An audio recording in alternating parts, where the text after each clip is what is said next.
1 Kings chapter 17. Elijah predicts a drought. Now Elijah the Tishbite of Tishbe in Gilead said to Ahab, "As the Lord, the God of Israel lives, before whom I stand, there shall be neither dew nor rain these years, except by my word." And the word of the Lord came to him, "Depart from here and turn eastward, and hide yourself by the brook Cherith, which is east of the Jordan. You shall drink from the brook, and I have commanded the ravens to feed you there." So he went and did according to the word of the Lord. He went and lived by the brook Cherith, that is east of the Jordan. And the ravens brought him bread and meat in the morning, and bread and meat in the evening, and he drank from the brook. And after a while the brook dried up, because there was no rain in the land. The widow of Zarephath. Then the word of the Lord came to him, "Arise, go to Zarephath, which belongs to Sidon, and dwell there. Behold, I have commanded a widow there to feed you." So he arose and went to Zarephath. And when he came to the gate of the city, behold, a widow was there gathering sticks. And he called to her and said, "Bring me a little water in a vessel that I may drink." And as she was going to bring it, he called to her and said, "Bring me a morsel of bread in your hand." And she said, "As the Lord your God lives, I have nothing baked, only a handful of flour in a jar and a little oil in a jug. And now I am gathering a couple of sticks that I may go in and prepare it for myself and my son, that we may eat it and die." And Elijah said to her, "Do not fear. Go and do as you have said. But first make me a little cake of it and bring it to me. And afterward make something for yourself and your son. For thus says the Lord, the God of Israel, the jar of flour shall not be spent, and the jug of oil shall not be empty, until the day that the Lord sends rain upon the earth." And she went and did as Elijah said, and she and he and her household ate for many days. The jar of flour was not spent, neither did the jug of oil become empty, according to the word of the Lord that he spoke by Elijah. Elijah raises the widow's son. After this, the son of the woman, the mistress of the house, became ill, and his illness was so severe that there was no life in him. And she said to Elijah, "What have you against me, O man of God? You have come to me to bring my sin to remembrance and to cause the death of my son." And he said to her, "Give me your son." And he took him from her arms and carried him up into the upper chamber where he lodged, and laid him on his own bed.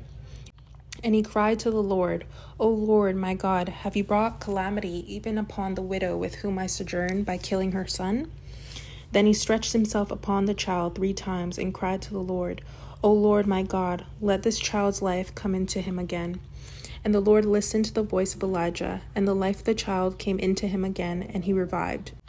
And Elijah took the child and brought him down from the upper chamber into the house, and delivered him to his mother. And Elijah said, "See, your son lives." And the woman said to Elijah, "Now I know that you are the man of God, and that the word of the Lord in your mouth is truth." Yeah, so after reading this, I kind of split it up in 4 main parts. Um, First part is when the brook dries up. So we see in 1 Kings 17, we find Elijah in a place of comfort. God had sent him to the brook where he had water and was fed by ravens. Supernatural provision. But then the brook dried up. And here's the thing. Just because the brook dries up doesn't mean that you're out of God's will. And that's what we see here. Sometimes it just means that He's moving you. God often does His best work in us when we feel things are uncertain. Like Elijah could have stayed, he could have complained, or just prayed for more water. But he obeyed. He moved forward even though the plan didn't make sense. We see, and reminds me of 2 Corinthians 12 or 2 Corinthians 12:9. It tells us that the power of God is made perfect in our weakness. Sometimes discomfort isn't punishment; it's preparation. So that's like one of the first things I got from Elijah that I really liked. But in part 2, we see him moving into trusting without the full picture.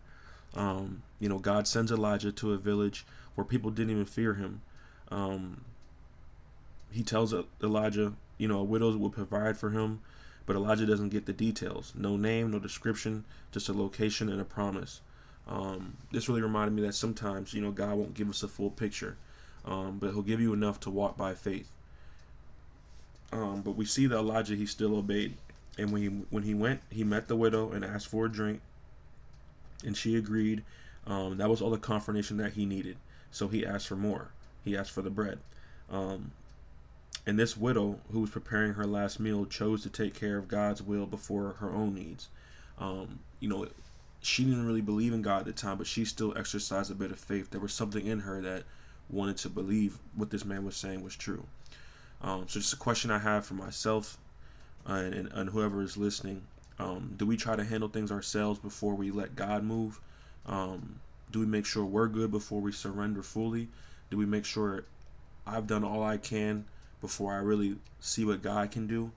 That's something I struggle with in my life. You know, there's a lot of times I think as humans we're just built to see what we can do. We're built to have pride in our own abilities, but sometimes what we have isn't enough for ourselves, and we sometimes learn it the hard way. But we see in the third part, we see faith and desperation. Both Elijah and the widow were in desperate situations. Elijah was on the run. The widow was barely surviving. But their rejection and pain, but in their rejection, in their pain, God met them, and he sent people. He sent them each other to use each other. But we look historically, you know, widows back then, they had no rights really. They had no inheritance. They were often forgotten, vulnerable. But God chose her and brought her and Elijah together for a miracle. I find so much encouragement in this because it just shows me, you know, I don't have to have it all together. God is close to the brokenhearted. He's close to the desperate. But just like these two, you just gotta just keep showing up every day, and obeying. You know, she was on her last meal. She didn't know she was gonna be alive in a week or two because it was her last meal. So this was definitely a desperate situation. And so sometimes, you know, it's just really good to know that we don't have to have it all together, and God can use other people to bring us together so that we can form it where we're all together with each other. But the last part, in part 4, we see the blessing turn to tragedy. You know, after all this provision, after all the obedience, the breakthrough, the widow's son gets sick and dies. Even Elijah cried out, "God, why?" And haven't we all been there where we just say, "God, why am I going through this? Why is it so difficult for me?" When we're doing that, what's right? Walk in faith. And sometimes it's hard. It hits us hard, so it just makes no sense.